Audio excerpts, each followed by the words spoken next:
Hello विद्यार्थी मित्रों, Saraswat school Radha Vapi में आप सबનું हार्दिक स्वागत है। आज આપણે ધોરણ 12 ગણિત વિષયના પ્રકરણ નંબર 6 વિકલનના ઉપયોગોનો 12મો ભાગ જોવા જઈ રહ્યા છે।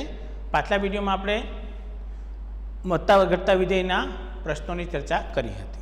આજે હવે આપણે તેનો નવો કિસ્સો અને જે ખૂબ જ અગત્યનો છે JEE માટે વિકલનના ઉપયોગોમાંથી સ્પર્શક અભિલંબ અને આ કિસ્સો સૌથી વધારે અગત્યનો છે જે પૂછાતો રહે છે।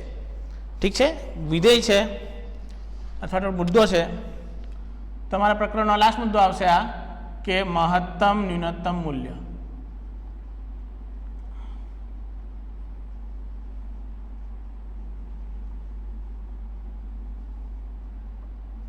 विधेयना महत्तम अने न्यूनतम मूल्य।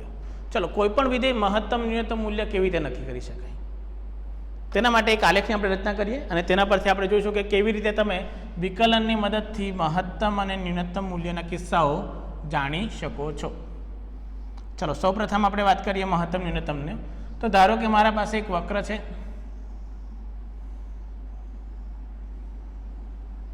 कंईक आ रीते मने वक्र आपेलो छे। ठीक है, हवे मारे आना महत्तम न्यूनतम मूल्य शीखवाना छे के महत्तम मूल्य कयुं ने।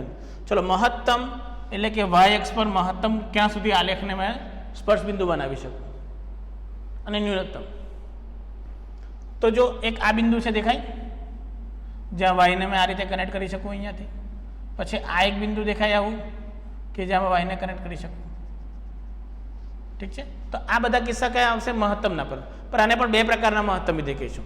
ते रीते न्यूनतम के y नुं ओछामां ओछुं मूल्य तमने केटलुं मळी शके तो आ पण होई शके। आलेख कयो छे तेना पर आधार राखे तो एक आ मूल्य होई शके, ते रीते अहींया तमने एक मूल्य मळशे, ते रीते अहींया पण एक महत्तमनो किस्सो मळी जाय। हाँ, याद राखजो के तमने एक महत्तमनो किस्सो तमने अहींया पण जोवा मळशे अने ते रीते तमने एक किस्सो अहींया पण जोवा मळे छे। तो आ बधा बिंदुओ जे तमने मळ्या ते बिंदु आगळ तमने महत्तम के न्यूनतम मूल्य जोवा मळशे। चलो आ बिंदु आगळ महत्तम न्यूनतम केम मळशे तेनुं कारण कहीए छे के केम आवुं शक्य थयुं, कारण के आ आपणा निर्णायक बिंदुओ छे। क्या बिंदुओ है निर्णायक बिंदुओ आपणे जोयुं छे के स्पर्शक अने सॉरी वधता घटता विधेय वखते आपणे आ किस्सो जोयो छे कि निर्णायक बिंदु एटले शुं के ज्यारे मैं आ बिंदु आगळ कोई स्पर्शकनी रचना करूं छुं आ रीते तो ए शुं बने छे एक्स अक्षने समांतर। अहींया पण जो कोई स्पर्शक बनावुं आ रीते तो अहींया पण एक्स अक्षने शुं मळे छे समांतर स्पर्शक। एटले के धारो के मैं आने निर्णायक बिंदु कही दऊं ए, आ बीजू बिंदु लई लीए आपणे बी, आ त्रीजू बिंदु लई लीए सी। एक्स अक्ष पर बतावुं छुं बधा बिंदुओ आ डी, आ ई अने आ एफ। तो अहीं A B C D E F निर्णायक बिंदुओ छे। आ वक्र छे y बराबर एफ ऑफ एक्स ज्यां एफ डैश एक्स નું મૂલ્ય શું થઈ જાય છે 0। એવા નિર્ણાયક બિંદુઓ કે જ્યાં એફ ડેશ એક્સ નું મૂલ્ય શું થશે 0, તો આ બધા એક્સ ના અલગ અલગ મૂલ્ય છે। તે રીતે હવે મને અલગ અલગ કિસ્સા લઉં તો એ બી એ પછી સી અને ઈ ન્યૂનતમ મૂલ્ય બિંદુઓ મળશે। એ સી અને ઈ નીચેની તરફ છે એટલે ન્યૂનતમ મૂલ્ય બિંદુઓ। તે રીતે બી डी एफ ए महत्तम मूल्य बिंदु। ख्याल आई गयो के थी जैसे। चलो निर्णायक बिंदु कई रीते शोधवाना, एफ डैश एक्स बराबर 0 मूक्यु आपने मूल्य मळी गयुं महत्तम न्यूनतमना किस्सामां। परंतु आपणे एने शोधवानुं केवी रीते कोईपण विधेयना महत्तम है कि न्यूनतम है ते बिंदु आगळ आपणे तो आलेख छे એટલે आपणे खबर पड़ी गयो, परंतु विधेय आपवामां आवेलो त्यारे आपणे केवी रीते नक्की करी शकीए के भाई आ वधतुं घटतुं छे। आलेख तो आपणे बनाववाना नथी। तो ये किस्सा में लोग शू करवामां आवे, पहला तो लोग शू शोधे निर्णायक बिंदु, पछी शू करवानुं छे तेना माटे जुओ। तो आना परथी लोग जोयुं कि ज्यां ज्यां महत्तम मूल्य आवे तो आवा उल्टा आकारनो पेराबोला एटले के परवलय जेवो बने छे जो बधे ज्यां ज्यां महत्तम मूल्य मळ्या अने अहींया आ प्रकारनो परवलय आकार जो आ भागने बतावुं छुं आटलो भाग आ प्रकारनो परवलय बधे देखाय छे सरखो। जो अहींया पण देखाय अहींया पण देखाय ते रीते ज्यां महत्तम होय त्यां पण सरखा भागना परवलय देखाता छे, सरखा आकारना એટલે આ ટાઈપનો વક્ર મળે છે જ્યારે। તો આમાં શું થઈ ગયું કે લોકોએ નક્કી કર્યું કે આ એક પ્રકારનું મેં જોઈને કહી દઉં જો આ કિસ્સો મળે તો તેના પરથી મેં નક્કી કરી શકું કે વિધેય વધતું આવે કે ઘટતું આવે તે રીતે એટલે સોરી મહત્તમ આવે કે ન્યૂનતમ આવે અને તે જ પ્રમાણે આના વિશે વાત કરી લઈએ તો આના પરથી આપણને ખબર છે કે મહત્તમ કેવી રીતે મળે અને ન્યૂનતમ કેવી રીતે મળે. તો એ લોકોએ શું કર્યું બતાવી દીધું. જો એ લોકોએ પહેલાં એક જ સિંગલ આલેખ લીધો કે ભાઈ જ્યાં જ્યાં મહત્તમ થાય ત્યાં ત્યાં આવા પ્રકારનો આલેખ જોવા મળે છે મને, અને આ મારું નિર્ણાયક બિંદુ સી છે. આ મારું નિર્ણાયક બિંદુ શું છે? સી છે. ત્યાં ત્યાં એ લોકોએ જોયું કે આ રીતે થતું છે. હવે શું કર્યું એ લોકોએ અહીંયા સીથી થોડુંક અંતરમાં એચ જેટલું અંતર ગયા, બહુ નાનું અંતર, બહુ મોટું નથી એચ એટલે કે 0 સમથિંગમાં અંતર લીધેલું છે. ડાબી બાજુ એચ જેટલું અંતર ગયા અને જમણી બાજુ એચ જેટલું અંતર ગયા. એટલે અહીંયા એક બિંદુ લઈ લીધું, આ બિંદુ થઈ ગયું સી માઇનસ એચ. અહીંયા એક બિંદુ લઈ લીધું, આ બિંદુ થઈ ગયું સી પ્લસ એચ. ખ્યાલ આવી ગયો? આ અંતર લઈ લીધું. ચાલો પછી શું કર્યું તે જુઓ. હવે આ બિંદુ આગળ જો મેં કોઈ સ્પર્શક બનાવું તો આ સ્પર્શક શું આવવાનો? ધન. એટલે કે અહીંયા સ્પર્શકનો ઢાળ ડીવાય બાય ડીએક્સ શું મળશે? ધન સંખ્યા. કેવી રીતે? કે જો આ રીતે સ્પર્શક બન્યો, આ વક્ર છે ને એમ સ્પર્શક બનાવ્યો, તો આ θ 90 કરતાં નાનો બનવાનો. θ 90 કરતાં નાનો એટલે tan θ ધન, tan θ ધન એટલે ઢાળ ધન બની ગયો. અથવા તો તમે એમ બી કહી શકો કે આલેખ ઉપરની દિશામાં જાય છે તો વધતું વિધેય એટલે f' નું મૂલ્ય શું આવે? ધન. તે રીતે અહીંયા આલેખ કઈ બાજુ જાય છે? નીચેની દિશામાં. તો અહીંયા dy બાય dx નું મૂલ્ય શું થઈ ગયું? <0 થઈ ગયું. એટલે એણે એમ જોયું કે પહેલો એને લઈ લીધો અંતરાલ અને પછી લઈ લીધું f' નું ચિહ્ન. બે વસ્તુ જોઈ. અંતરાલ લીધો એણે પહેલો c માઇનસ h અંતરાલથી લઈને c સુધી.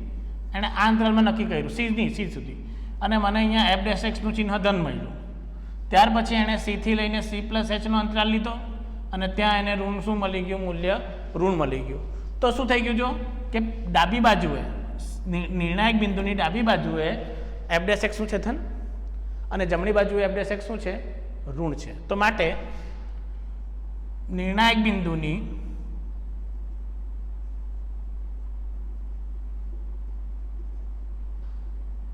ડાબીથી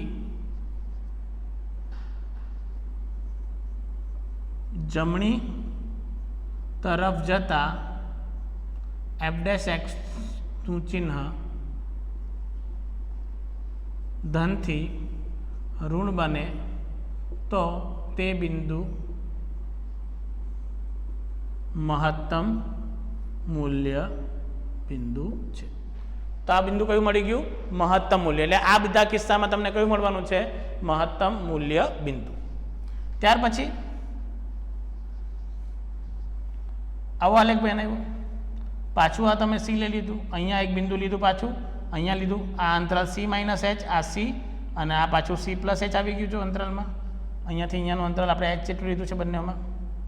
ચલો અહીંયા જો સ્પર્શક બનાવ તો જો આ બિંદુ આગળ આપણે પાછો સ્પર્શક બનાવીએ તો અહીંયા સ્પર્શક નીચેની તરફ જવાનો આલેખ, એટલે કે આ કિસ્સામાં dy બાય dx આવવાનું <0, અને અહીંયા સ્પર્શક બનાવશો તો dy બાય dx આવવાનું અહીંયા જુઓ કે dy ના છેદમાં dx <0 આવી ગયું. ચલો એનો અર્થ શું થઈ ગયો કે c પ્લસ h અને c માઇનસ h માં બંને મૂલ્ય ધન આવી ગયા. તો આ કિસ્સો તમને શું બતાડશે કે અંતરાલ પાસે જુઓ, અંતરાલ c માઇનસ h થી c અને બીજો છે c થી લઈને c પ્લસ h. ચલો f' નું ચિહ્ન શું આવ્યું? પહેલા ઋણ અને પછી શું આવી ગયું? ધન આવી ગયું. તો આ કિસ્સો તમે શું લખી શકો અહીંયા કે અહીં નિર્ણાયક બિંદુની ડાબીથી જમણી તરફ જતા f' નું ચિહ્ન ઋણથી ધન બને છે તો તે બિંદુ ન્યૂનતમ મૂલ્ય બિંદુ છે. તો આ કયું બિંદુ બની જશે? ન્યૂનતમ મૂલ્ય બિંદુ થઈ જાય છે. તો આ રીતે તમે કહી શકો કે વિધેય ધન છે, ઋણ છે, મહત્તમ છે, ન્યૂનતમ છે, તે નક્કી કરી શકો. એના પરથી બીજો કિસ્સો શું મળશે? તો આ જે કસોટી આવી, આ પ્રકારની ગણતરી કરી કે ભાઈ ડાબી બાજુ જોયું, જમણી બાજુ જોયું, ધન મૂલ્ય છે શું છે તે જોયું. તો આ પ્રકારના કિસ્સાને કહેવામાં આવે છે પ્રથમ વિકલિત કસોટી. અને શું કહેવામાં આવે છે? પ્રથમ વિકલિત કસોટી. વિધેયનું મહત્તમ કે ન્યૂનતમ મૂલ્ય મેળવવાની પ્રથમ વિકલિતની કસોટી કહેવામાં આવે છે. પરંતુ હવે અને અહીંયા તમને જે એ સી ઈ મળ્યા, અહીંયા જે આપણને મળેલા છે કે દાખલા કે અહીંયા મળેલું એ સી અને ઈ ને સ્થાનીય ન્યૂનતમ બિંદુ અને બી ડી એફ ને સ્થાનીય મહત્તમ બિંદુ કહેવાય છે. અને f of a, f of c, f of e ને સ્થાનીય ન્યૂનતમ મૂલ્યો અને તથા f of b, f of d અને એફ ઓફ એફ ને સ્થાનીય મહત્તમ મૂલ્યો કહેવાય છે. શું થઈ ગયું કે આ બધાને સ્થાનીય મહત્તમ અને સ્થાનીય ન્યૂનતમ મૂલ્યો કહેવામાં આવે છે. ખ્યાલ આવી ગયો કે થઈ જશે. તો આ રીતે તમે અંતરાલ નક્કી કરી શકો છો અને જોઈ શકો છો કે પ્રથમ વિકલિતની કસોટી પરથી કેવી રીતે તમે સ્થાનીય મહત્તમ કે સ્થાનીય ન્યૂનતમના કિસ્સા જોઈ શકો છો. ચલો વાત આવે કે સર પ્રથમ વિકલિતની કસોટીનો ઉપયોગ કેવી રીતે કરવાનો આપણે? તો એક જસ્ટ સાદું ઉદાહરણ લઈએ છીએ કે કોઈ વિધેયનું મહત્તમ મૂલ્ય મેળવવાનું છે કે ન્યૂનતમ મૂલ્ય મેળવવાનું છે, તો આપણે તે કેવી રીતે મેળવીએ છીએ. ચાલો તેના માટે એક જસ્ટ ઉદાહરણ લઈ લઈએ કે કયું મહત્તમ મૂલ્ય તમે કેવી રીતે નક્કી કરી શકો છો. ખ્યાલ આવશે? જસ્ટ આપણે એક નાનું ઉદાહરણ લઈને જોવાનું છે કે મહત્તમ મૂલ્ય અને ન્યૂનતમ મૂલ્ય તમને કેવી રીતે જોવા મળશે. ચલો જોઈએ. એક પ્રશ્ન લઈ લઈએ છે સાદો, એકદમ સિમ્પલ પ્રશ્ન લઉં છું કે જેના પરથી તમને ખ્યાલ આવશે કે કોઈ પણ વિધેયના મહત્તમ કે ન્યૂનતમ મૂલ્ય તમે કેવી રીતે મેળવી શકો છો.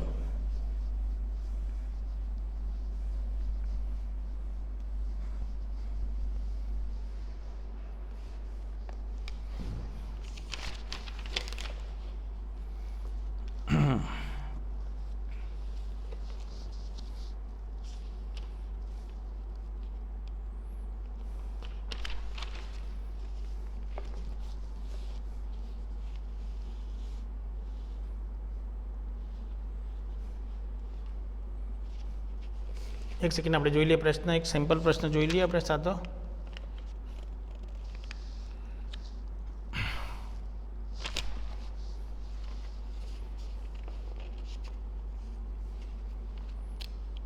ચાલો જોઈએ કે કેવી રીતે આ પ્રશ્નનો તમે સાદુરૂપ આપી શકો છો. એક વિધેય લઈ લઈએ આપણે કે વિધેય એફ ઓફ એક્સ બરાબર x/2 પ્લસ 2/x. ચલો આના માટે આપણે સ્થાનીય મહત્તમ ન્યૂનતમ મૂલ્ય કેવી રીતે મળે પ્રથમ વિકલિતની કસોટી પરથી તે જોઈ લઈએ, પછી ત્યાર પછી આગળનો કિસ્સો જોઈશું. ચલો મારે આનું પહેલાં તો સાદુરૂપ આપવાનું છે. તો સાદુરૂપ આપો શું આવશે? જો કે f of x f dash x x/2નું ડિફરન્સ વિકલન 1/2 પ્લસ આનું ડિફરન્સ વિકલન થઈ જશે -2/x². બરાબર છે. ચલો પછી શું કરો? એફ ડેશ એક્સ બરાબર 0 મૂકતા આપણને શું મળશે? જો 1/2 બરાબર 2/x² આવી જશે. માટે x² બરાબર શું આવશે આપણા પાસે? 4. માટે x બરાબર ±2. બે નિર્ણાયક બિંદુ મળી ગયા કે x બરાબર શું આવશે? +or-. અહીંયા સાદુરૂપ આપવા નહીં જવાનું, ડાયરેક્ટ વિકલન કરનાર પછી સાદુરૂપ આપવાનું. પછી તમે લસા લેશો, u/v લગાવવાનો, એવી બધી ક્રિયા કરવાની જરૂર નથી.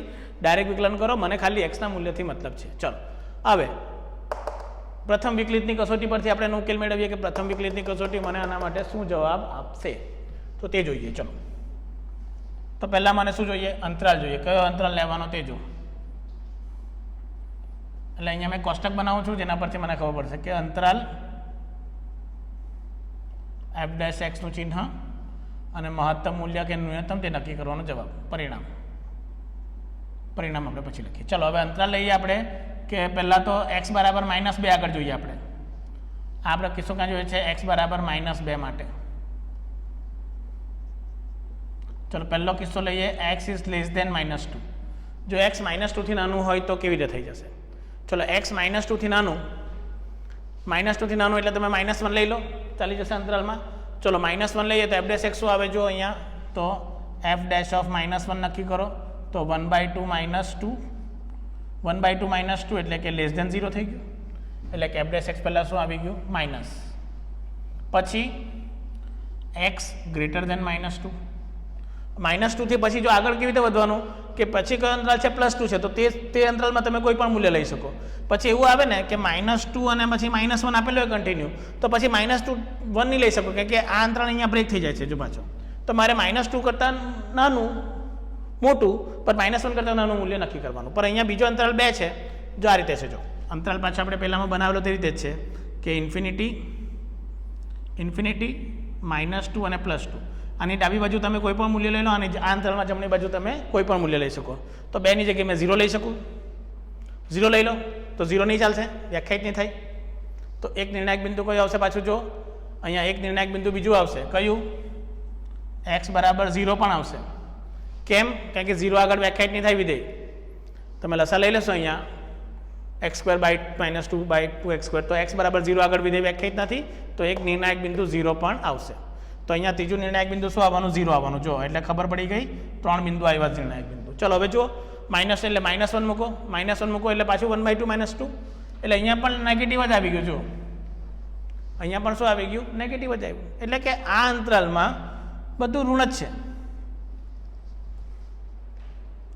પછી +2 પર જાઓ, +2 પર જાઓ, જો થઈ જશે તે. જો તેના પરથી તમે આન્સર મેળવશો તો શું થઈ જશે? જો કે 0 થી ગ્રેટર ધેન કંઈ પણ મૂકો, 0 થી ગ્રેટર ધેન તમે કંઈ પણ મૂકો, પાછું શું મળશે તમને? જો 0 થી ગ્રેટર ધેન તમે જુઓ તો તમને શું મળશે? અહીંયા -2 માટે તે જુઓ. તો અહીંયા તમે જોઈ શકો છો કે -2 થી અહીંયા 2 છે તો તમે 1 મૂકી દો, પાછું x = 1 મૂકો તો પાછું ઋણ આવવાનું છે અહીંયા પણ. એટલે અહીંયા આખામાં ઋણ આવી ગયું 0 સિવાય પર. અને પછી 2 થી ઇન્ફિનિટીમાં 3 મૂકો, અહીંયા +3 મૂકીને જુઓ, અહીંયા શું મૂકો? +3 મૂકીને જુઓ. સોરી, +3માં જુઓ કે શું આવે છે? જો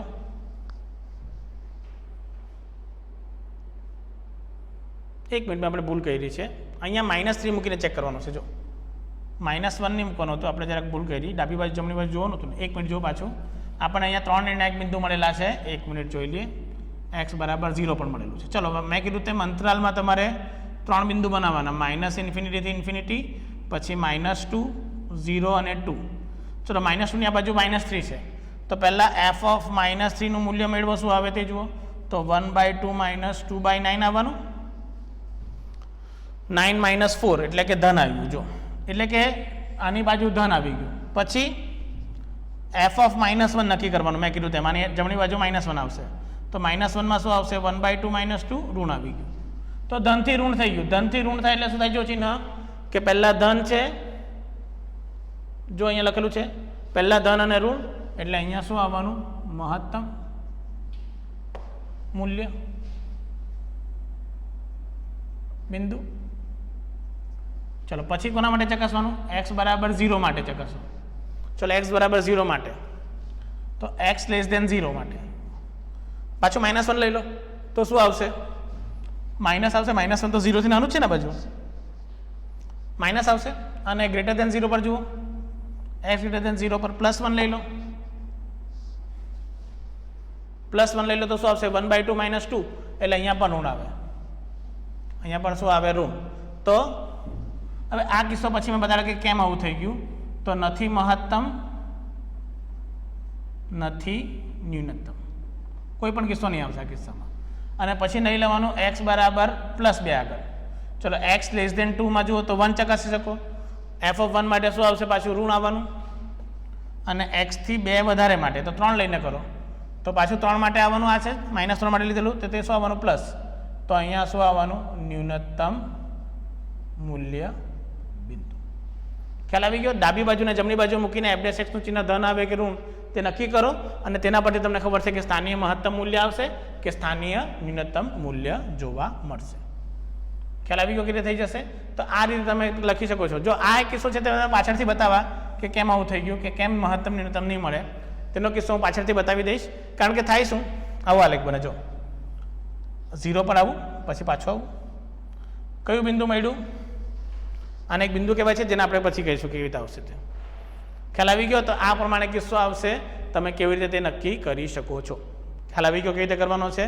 તો ધ્યાન રાખજો કે તમે આને ઉપયોગમાં કેવી રીતે લાવો છો. ચલો, ત્યારબાદ પર હજુ પણ ઘણી બધી કિસ્સા જોયા કે ત્યારે સર આ બધી ગણતરીમાં તો બહુ મોટું ટાઈમ લાગે છે અને ગણતરીમાં સમય પણ નીકળી જાય છે આટલી બધી ગણતરી કરવામાં.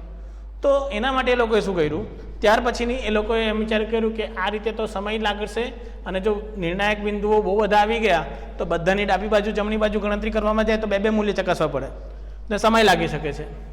તો એના માટે એ લોકોએ પછીથી ઉપયોગ કર્યો દ્વિતીય વિકલિત કસોટીનો.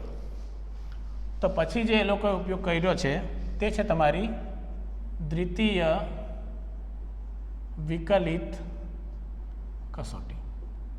જો દ્વિતીય વિકલિત કસોટીમાં એ લોકોએ શું કર્યું, તો દ્વિતીય વિકલિત કસોટીમાં સૌપ્રથમ એ લોકોએ કર્યું કે f' શોધો.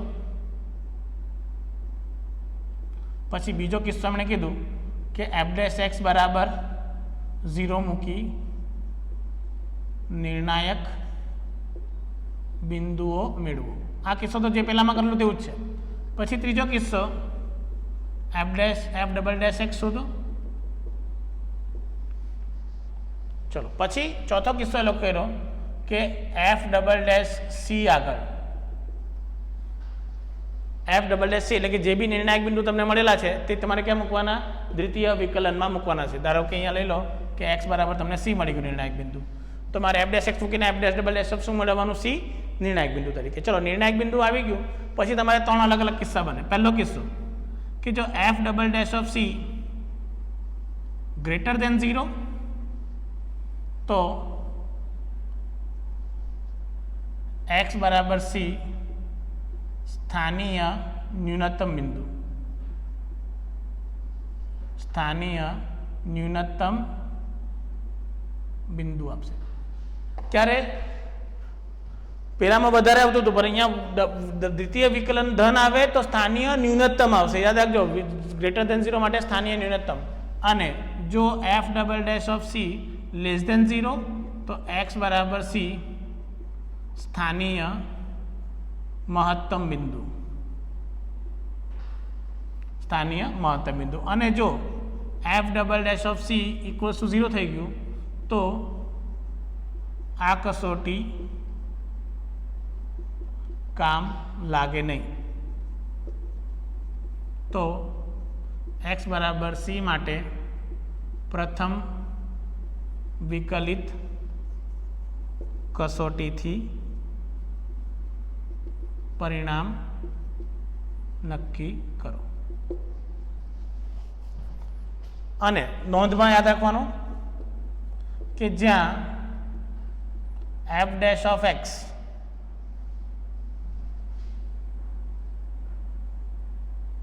નું ચિહ્ન એટલે કે આ બિંદુની વાત કરીએ આપણે કે જે બિંદુ આગળ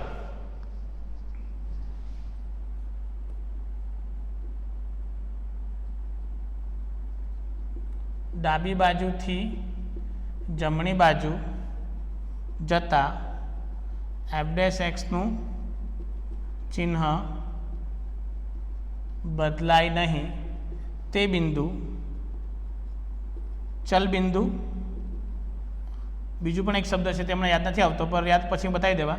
ચલ બિંદુ તરીકે ઓળખાય છે.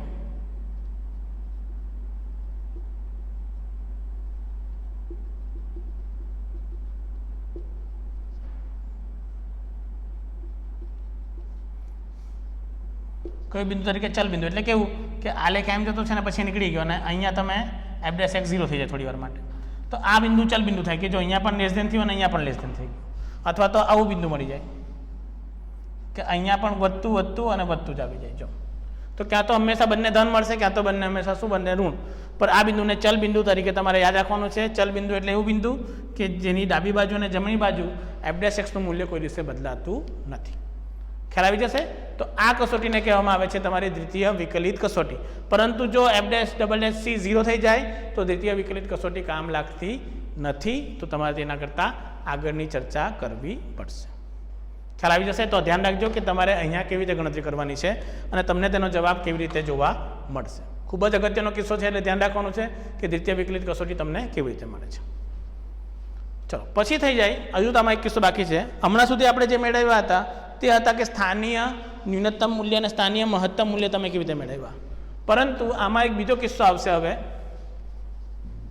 એ કિસ્સો છે તમારો વૈશ્વિક મહત્તમ અને વૈશ્વિક ન્યૂનતમ મૂલ્ય.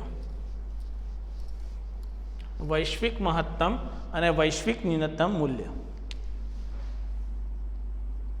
વૈશ્વિક મહત્તમ તથા ન્યૂનતમ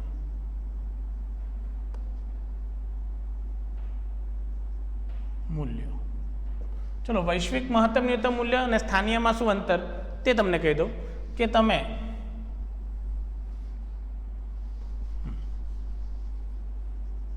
જો એફ એ બી પર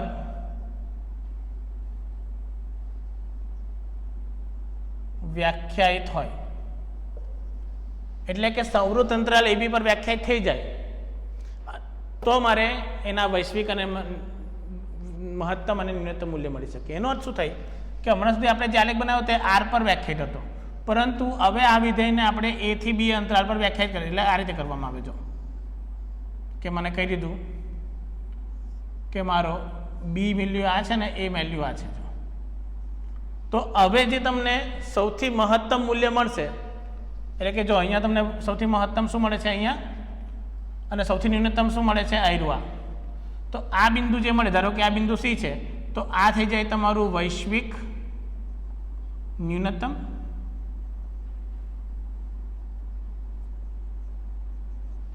અને આ જે બિંદુ મળ્યું તે થઈ જશે તમારું વૈશ્વિક મહત્તમ. તે રીતે જો આલેખ આ રીતે આવે કે ઘણામાં આલેખ આ રીતે જોવા મળશે. જો તમને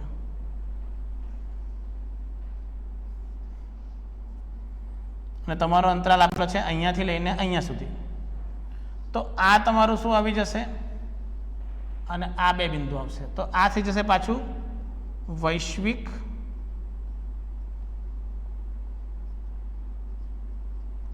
ન્યૂનતમ અને આ થઈ જશે તમારું વૈશ્વિક મહત્તમ. પર મહત્તમનો બીજો કિસ્સો અહીંયા પણ જોવા મળ્યો.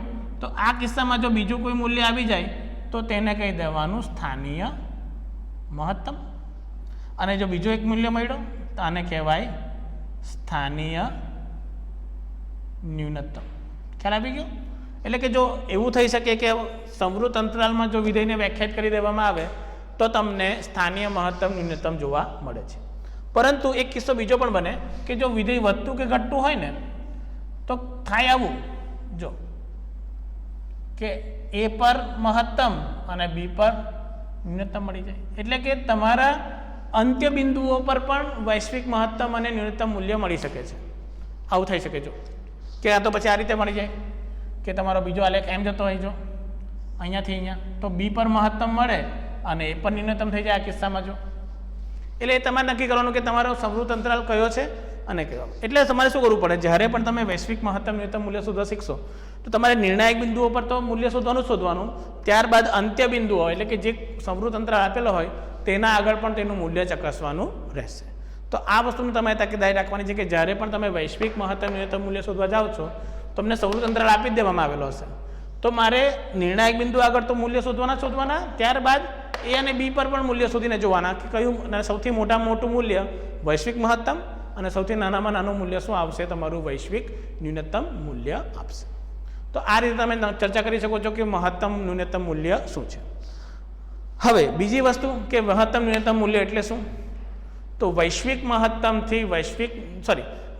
ન્યૂનતમથી વૈશ્વિક મહત્તમનું અંતરાલ તે તમારા વિધેયનો વિસ્તાર કહેવાય છે. એટલે આ બધો કિસ્સો ખાલી છે તમારો વિધેયનો વિસ્તાર કેવી રીતે મેળવવો. આ બધો કિસ્સો શાના માટે છે, વિધેયનો વિસ્તાર કેવી રીતે મળે છે તેની ચર્ચા આપણે કરીશું. આપણે અલગ અલગ વિધેયના વિસ્તારો યાદ રાખેલા છે. તો આ પ્રકારનો વિધેય આવે તો આ વિસ્તાર, આ પ્રકારનો વિધેય આવે તો આ વિસ્તાર, તેની ચર્ચા પણ આપણે કરીશું કે કેવી રીતે બધા ટૂંકમાં વિસ્તાર યાદ રાખો તો તમારે વિકલનના કિસ્સાનો ઉપયોગ કરવો પડશે નહીં. તો આજના વિડીયોમાં બસ આપણે અહીંયા પૂર્ણ કરીએ છીએ. નેક્સ્ટ વિડીયોમાં આના પ્રશ્નો સાથે શરૂઆત કરીશું. ખૂબ જ અગત્યનો પ્રશ્ન છે, એટલે યાદ રાખજો ટોપિક મહત્તમ નહીં પણ મહત્વનો ટોપિક જોવા મળશે. તો આજનો વિડીયો જોવા બદલ આપ સૌનો ખૂબ ખૂબ આભાર. Thank you very much.